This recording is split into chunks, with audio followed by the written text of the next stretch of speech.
बड़ी खबर मैं आपको बता दूं, हरियाणा चुनाव के रुझानों को लेकर कांग्रेस की तरफ से चुनाव आयोग को कटघरे में खड़ा किया जा रहा है। कांग्रेस पार्टी कह रही है कि चुनाव आयोग हरियाणा को लेकर आंकड़े जारी नहीं कर रहा। जयराम रमेश की तरफ से ये बड़ा बयान सामने आया है। जयराम रमेश, कांग्रेस पार्टी चुनाव आयोग को कटघरे में खड़ा कर रही है, कहते हुए कि हरियाणा के नंबर्स को लेकर चुनाव आयोग देरी कर रहा है। क्या किसी के इशारे पर इस तरीके की देरी चुनाव आयोग की तरफ से की जा रही है? कांग्रेस की तरफ से ये देरी जो आंकड़े जारी करने में की जा रही है, उसको लेकर सवाल खड़े किए जा रहे हैं। क्या बीजेपी प्रशासन, सरकार पर प्रशासन जो है वो दबाव डाल रहा है? चुनाव आयोग के रुझानों में देरी क्यों? क्या बीजेपी प्रशासन पर दबाव बना रही है? चुनाव आयोग के रुझानों में देरी की जा रही है, ये जयराम रमेश की तरफ से कहा जा रहा है।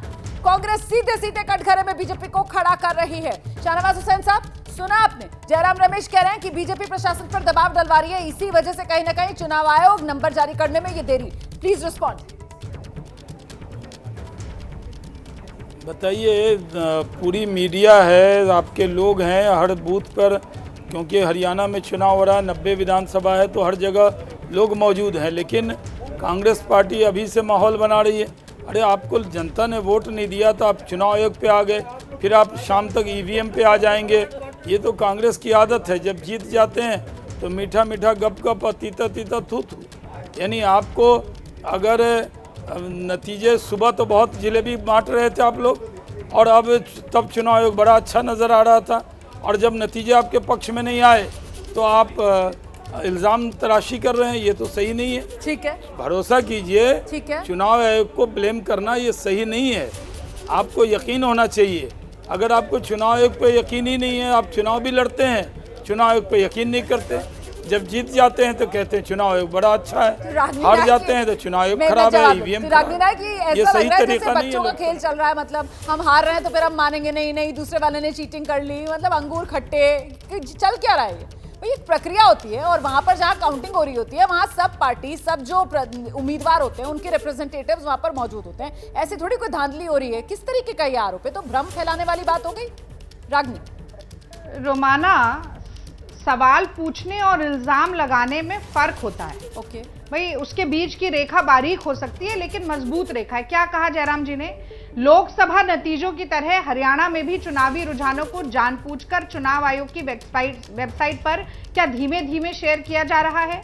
क्या भाजपा प्रशासन पर दबाव बनाने की चेष्टा कर रही है? ये दोनों सवाल हैं। ओके, और ये सवाल पूछे गए हैं और इसमें टैग भी किया। ऐसा नहीं है कि हम हिट एंड रन कर रहे हैं। ये ईसीआई को टैग करके सवाल पूछा है कि देरी क्यों हो रही है, आप बताइए। और क्या देरी होने से प्रशासन पर दबाव भी पड़ सकता है?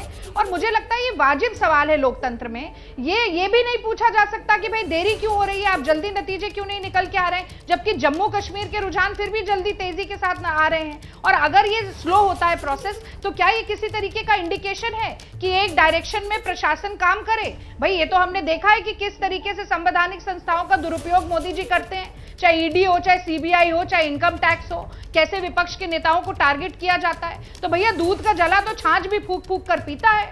तो हम तो वंस बिटन ट्वाइस शाय, हम तो सवाल पूछेंगे, और सवाल कभी भी लोकतंत्र को कमजोर नहीं करते हैं, मजबूती प्रदान करते हैं। लेकिन उसमें यह कहना कि भाई कांग्रेस पार्टी तो अब सवाल भी नहीं पूछ सकती, अगर सवाल पूछ ले तो वो ईवीएम को लेकर आ गए। क्या ईवीएम पर हमने कोई टिप्पणी की है कि ईवीएम गलत थी, या ईवीएम के नतीजे जो निकल कर आ रहे हैं गलत हैं? काउंटिंग का जो प्रोसेस है उसको लेकर सवाल पूछा, और मुझे लगता है ये बहुत ही जायज सवाल है। रोमाना, जायज सवाल वो कह रही हैं शाहनवाज भाई, वो कह रहे हैं जायज सवाल है, काउंटिंग को लेकर पूछा है, सवाल ही तो पूछा है, क्या हो गया? सवाल तो पूछेंगे लोकतंत्र में। नहीं, देखिए, मशकूक होना, शक करना, इल्ज़ाम आयद करना, भ्रम पैदा करना, संवैधानिक संस्थाओं से के ऊपर सवाल खड़ा करना। जयराम रमेश जी ने सवाल खड़ा ही तो किया है कि नतीजे स्लो क्यों आ रहे हैं। अरे रमेश साहब, इंतज़ार कीजिए ना। आपको एक जगह तो खुद रागिनी जी ने कहा कि जम्मू कश्मीर में सही आ रहे हैं, यहाँ स्लो आ रहे हैं। स्लो नहीं आ रहे। जम्मू कश्मीर में वोटिंग कम है, मतलब वहाँ वो जो वोट है, यहाँ बहुत वोट है, सबको गिनने में राउंड बड़ा होता है। वो 16, 14 या 12 या 16 टेबल लगी होती है, ईवीएम होता है, और हर पार्टी का इलेक्शन एजेंट होता है, वो हर गिनती के बाद उसको नोट किया जाता है, उसके बाद शीट पे साइन होता है, फिर ARO के पास जाता है, वहाँ से वो उसको डालते हैं वहाँ।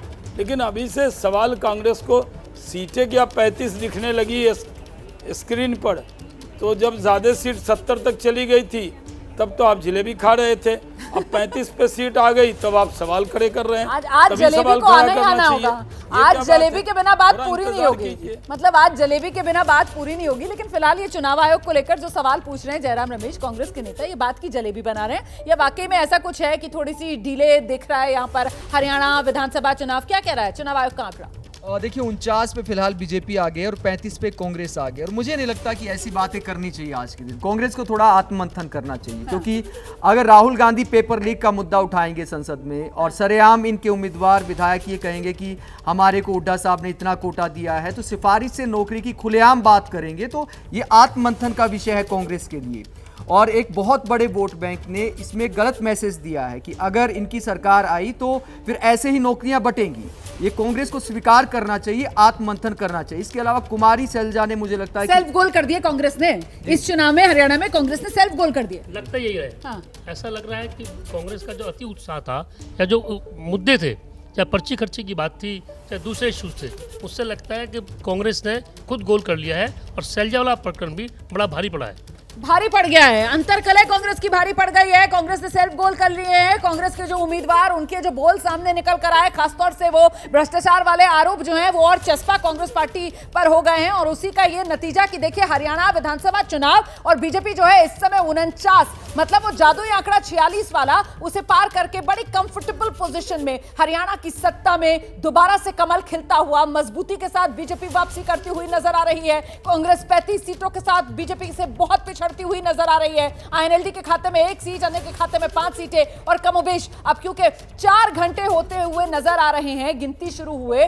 तो अब आप ये मानकर चल सकते हैं कि बहुत हद तक ये जो नंबर्स है वो अब इसी दिशा में कंसोलिडेट होते हुए नजर आएंगे, ऐसा जानकार मान रहे हैं। फिलहाल बहुत शुक्रिया शाहनवाज भाई और रागिनी, आप दोनों का हमारे साथ जुड़े रहने के लिए। ये बड़ी कवरेज एबीपी न्यूज पर लगातार जारी है। जल्दी से जम्मू कश्मीर को लेकर भी मैं आपको एक बड़ा अपडेट दे देती हूं। जम्मू कश्मीर में इंडिया गठबंधन जो है वो सबसे बड़े गठबंधन के तौर पर और साथ ही साथ जादुई आंकड़े को पार करते हुए 50 के पार इस समय मजबूती से खड़ा हुआ नजर आ रहा है। जम्मू कश्मीर में बीजेपी की जो उम्मीदें थी उनको झटका लगा है, खासतौर से कश्मीर रीजन, सिर्फ 1 सीट पर ही फिलहाल रुझानों में बीजेपी आगे है। और ये देखिए आंकड़ा आपके सामने, इंडिया गठबंधन 51, बीजेपी 26, कुल मिलाकर ये बड़ी तस्वीर जम्मू कश्मीर की। और वहीं हरियाणा, कांग्रेस को जोर का झटका जोर से ही लगा है। कहां तो कांग्रेस ये मानकर चल रही थी कि अब की बार कांग्रेस हरियाणा की सत्ता में जोरदार तरीके से वापसी करेगी। 10 साल का इंतजार, कांग्रेस का सत्ता का सूखा 10 साल का वो खत्म होगा और वो भी बम्पर जीत के साथ। लेकिन यहां पर कांग्रेस की सियासी फिल्म फ्लॉप होती हुई नजर आ रही है और बीजेपी हरियाणा की सत्ता में हैट्रिक लगाती हुई नजर आ रही है। बीजेपी 49, कांग्रेस 35, INLD 1, अन्य के खाते में 5 सीटें जाती हुई नजर आ रही हैं। बीजेपी हरियाणा के अंदर जो उसके मजबूत इलाके हैं, जिसमें अहिरवाल बेल्ट से लेकर शहरी इलाके तक, सब में अपनी पकड़ बनाए हुए है। और गौर कीजिए आप इस 49 वाले आंकड़े पर, 49। 2014 जब हरियाणा में पहली बार बीजेपी सत्ता में आई थी तो भी बीजेपी का जो आंकड़ा था वो 47 पर ही पहुंचा था। इसके बाद 5 साल बाद 2019 जब विधानसभा चुनाव हुआ तो बीजेपी 40 पर आकर रुक गई थी और इस बार बीजेपी का आंकड़ा 50 पर।